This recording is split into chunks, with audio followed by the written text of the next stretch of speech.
Panorama group, जो सोचता है वो करता है। नमस्कार, मैं हूं सागर कुमार। भारत लाइव देख रहे हैं आप। देखिए, आज बिहार के पटना में मौर्या होटल में मोदी कॉन्क्लेव का आयोजन किया गया था और ये भारतीय जनता पार्टी के एनआरआई सेल के द्वारा किया गया था। एनआरआई सेल के प्रदेश अध्यक्ष मनीष सिन्हा जी हमारे साथ मौजूद हैं। सबसे पहले तो बहुत बहुत स्वागत है सर हमारे साथ बातचीत करने के लिए। धन्यवाद। सर, क्या थीम था, क्यों मोदी कॉन्क्लेव की ज़रूरत पड़ी?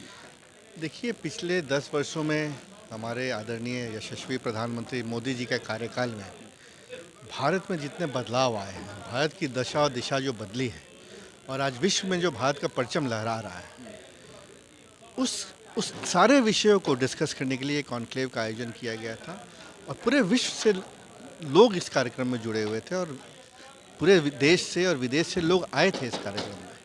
तो एक ही बड़ा ही सफल कार्यक्रम रहा और हमने जो मोदी जी का जो संदेश है वो जन जन तक, लोगों के दिलों तक पहुंचाने का कार्य किया है। हमने देखा कि दोनों डिप्टी सीएम आए हुए थे, अबू धाबी से लोग आए हुए थे, कई क्षेत्रों के लोग, डॉक्टर हो गए, चाहे पत्रकार हो गए, चाहे प्रवक्ता हो गए या फिर महंत हो गए, सभी क्षेत्रों से लोगों को आपने बुलाया था।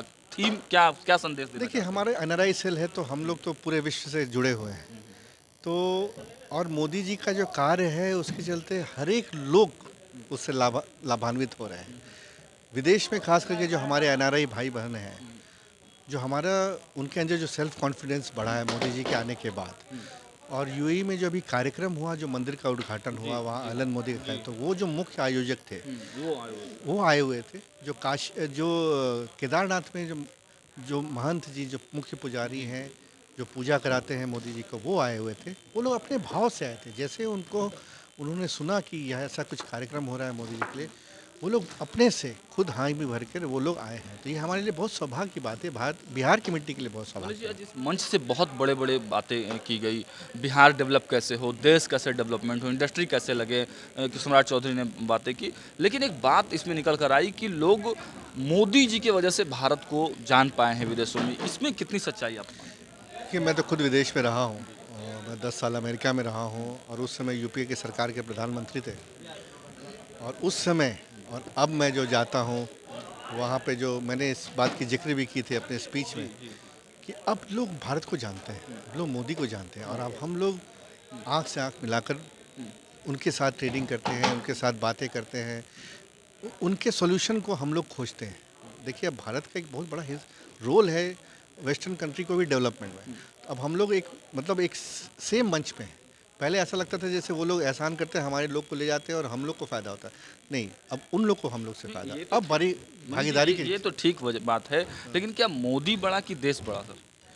देखिए, मोदी जी का देश का प्रेम जो वो बहुत बड़ा है और उसके चलते सारे लोग प्रभावित हैं। तो ये एक बहुत बड़ा चीज़ है कि मोदी जी ने जो देश का प्रेम के लिए जो देश के लिए कार्य किया है, उससे 140 करोड़ जनता प्रभावित है और सब में देश प्रेम की भावना बढ़ते जा रही है और भारत आर्थिक रूप से मजबूत हो रहा है, देश विदेश में हमारा परचम लहरा रहा है। तो ये एक बहुत बड़ी बात है। मनीष जी, आप तो खुद विदेशों में रहे हैं, स्टार्टअप की कई योजनाओं के बारे में आपने बताया। बिहार क्या कभी स्टार्टअप करके अपने पैर पर आत्मनिर्भर बिहार की तरफ आगे बढ़ एकदम पाएगा? करना ही होगा और कोई ऑप्शन नहीं है बिहार के पास। क्योंकि देखिए, सरकारी नौकरी का क्रेज़ है बिहार में, लेकिन सरकारी नौकरी कुछ हद तक ही मिल सकता है लोगों को, और सरकारी नौकरी जितना दीजिएगा उतना आपका ही पैसा उनके सैलरी में जाएगा। तो हमें स्टार्टअप को मोटिवेट करना पड़ेगा, युवाओं को स्टार्टअप के ओर लाना पड़ेगा। पूरा विश्व स्टार्टअप की ओर मोड़ रहा है, तो बिहार के युवा भी करेंगे, माहौल बदलेगा, वैसी नीति बनेगी तो यहाँ के लोग भी करेंगे। चुनावी मुद्दे पे बात कर लेते हैं।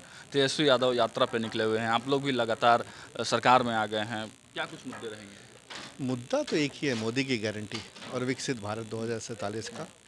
370 पार बीजेपी, 400 एनडीए। बस यही चुनावी मुद्दा है।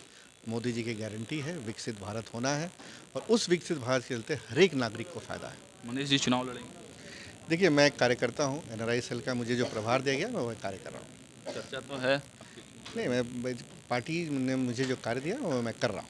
चलिए, तो देखिए ये थे मनीष सिन्हा जी। इन्होंने कई विषयों पर प्रकाश डाला। देखिए इनके ही नेतृत्व में आज पटना के मौर्या होटल में मोदी कॉन्क्लेव का आयोजन किया गया और देखिए अपने सूबे के दोनों उप मुख्यमंत्री यहाँ पर मौजूद थे। तमाम तरह की बिहार के डेवलपमेंट की बात कही गई, बिहार के विकास की बात कही गई, लेकिन मनीष सिन्हा ने इस कार्यक्रम को कर आज बहुत बड़ा इतिहास रच दिया है। फिलहाल में इतना ही। देखते रहिए भारत लाइव। बहुत बहुत धन्यवाद। पनोरमा ग्रुप, जो सोचता है वो करता है।